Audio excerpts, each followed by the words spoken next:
Pak Abram, eh, memang apa yang disampaikan oleh Pak Presiden sangat ini ya, men-challenge dari sisi kami para periset yang ada di BRIN ataupun periset lainnya ya yang ada di Indonesia. Tapi mungkin juga perlu ada koreksi ya terkait dengan pernyataan Bapak Presiden tersebut.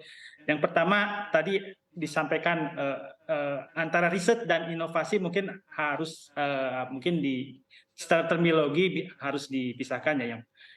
Yang dimaksud dengan riset itu sendiri adalah bagaimana memecahkan masalah melalui penggalian novelty, kebaruan-kebaruan yang ada yang digali melalui proses riset. Jadi sebenarnya yang dihasilkan oleh riset itu sendiri adalah kebaharuan, novelty.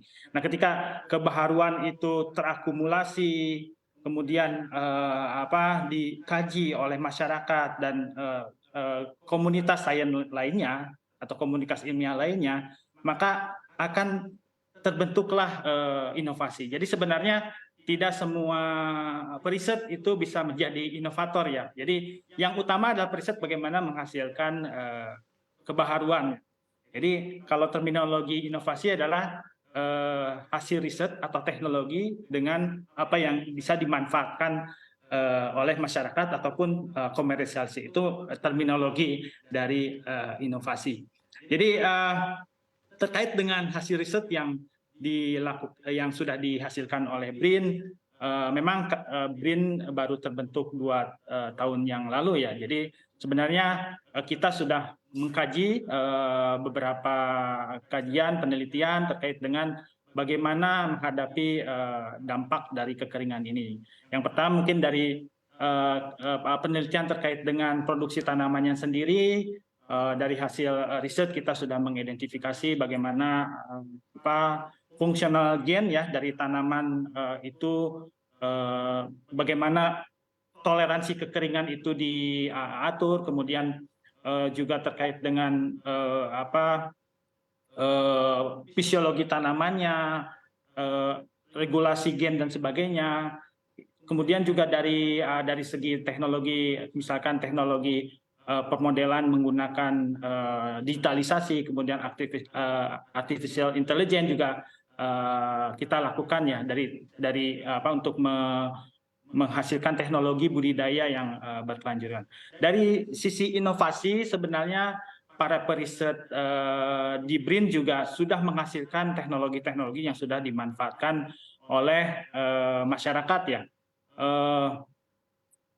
Dan sebagian besar sebenarnya teknologi yang dihasilkan adalah teknologi ketika sebelum bergabung dengan BRIN, karena periset-periset yang ada di BRIN karena ada regulasi terkait dengan transformasi kebijakan riset di Indonesia, periset itu harus bergabung dengan BRIN, maka sebenarnya hasil riset yang sudah dimanfaatkan yang teraplikasi di masyarakat itu hasilnya berasal dari entitas lama ya. Nah, ada beberapa varietas unggul padi, misalkan varietas unggul yang bisa dapat berproduksi dengan baik pada kondisi kekeringan. Misalnya kita sudah menghasilkan Inpari 38, Inpari 39 tanda hujan yang toleran terhadap kekeringan, kemudian ada Inpari 42, 43 GSR, dan yang terbaru kita melepas BK01 Situbondo ya, varietas padi yang umurnya genjah tetapi produktivitas hasilnya itu bisa mencapai 9 ton dalam kondisi ancaman kekeringan. Kemudian juga mungkin yang terbaru ya yang kemarin kita rasakan apa yang sudah dikontribusikan oleh BRIN, kita berkontribusi terhadap hujan buatan ya, awal bulan September lalu ketika ada KTT ASEAN itu Bogor dan sekitarnya, Jakarta diguyur hujan. Nah itu salah satu teknologi hujan buatan itu periset dari BRIN juga terlibat di dalamnya. Jadi sudah ada kontribusi terkait dengan inovasi yang dilakukan oleh periset di BRIN, dan mudah-mudahan ke depan dari tadi hasil riset ya yang menghasilkan kebaruan, ada inovasi-inovasi baru yang bisa juga lebih berdampak lagi dan bermanfaat bagi masyarakat tentunya. khususnya petani. Oke, baik. Sudah ada produk-produknya begitu ya. Tadi ada Inpari 38 dan Ya, juga Inpari 43. Kita juga menunggu begitu seperti apa nantinya juga diimplementasikan oleh para petani di lapangan. Saya akan menyapa Bu Erika terlebih dahulu yang sudah bergabung. Selamat pagi, Bu Erika. Apa kabar? Salam sehat, Bu Erika. Selamat pagi, Assalamualaikum warahmatullahi wabarakatuh. Salam sehat dari IPB Bogor. Waalaikumsalam. Bu Erika, ini tadi kami juga sudah berbincang Yes. dengan Pak Yudhistira begitu ya terkait inovasi dan juga Baik. riset. Kalau misalnya kami akan bertanya kepada Anda terkait inovasi yang tentunya juga diharapkan oleh Presiden Jokowi untuk produksi yang mana juga harus mengalami peningkatan, bahkan peningkatannya juga sangat signifikan. Bagaimana inovasi yang dilakukan oleh IPB saat ini terkait hal tersebut? Silakan. Baik, terima kasih. Assalamualaikum warahmatullahi wabarakatuh. Semuanya di sini ada Mas Yudhistira.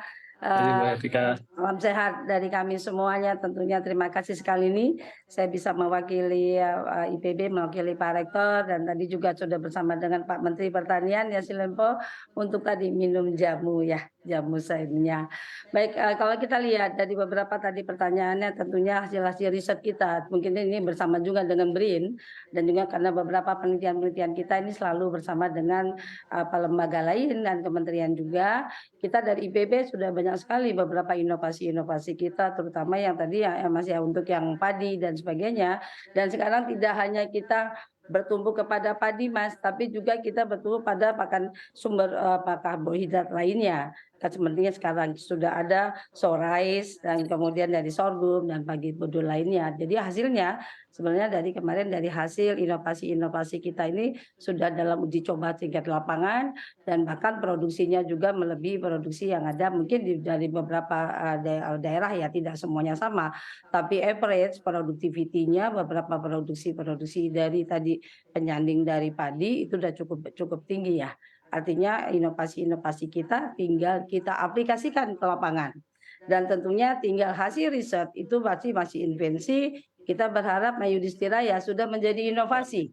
Karena kalau terus hanya jadi invensi saja, ini tidak akan terus bisa diuji coba. Dan IPB melalui program yang sudah untuk hilirisasi inovasi melalui Sains Technopark yang ada di kita sudah mengikuti program-program dari matching fund ke DRK itu dalam rangka menghilirisasikan semua hasil-hasil riset.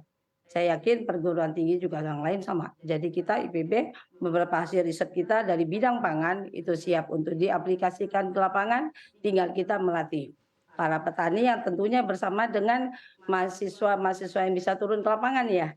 Karena adanya program MBKM kepada anak-anak yang mereka bisa embedded kepada petani dalam langkah pendampingan.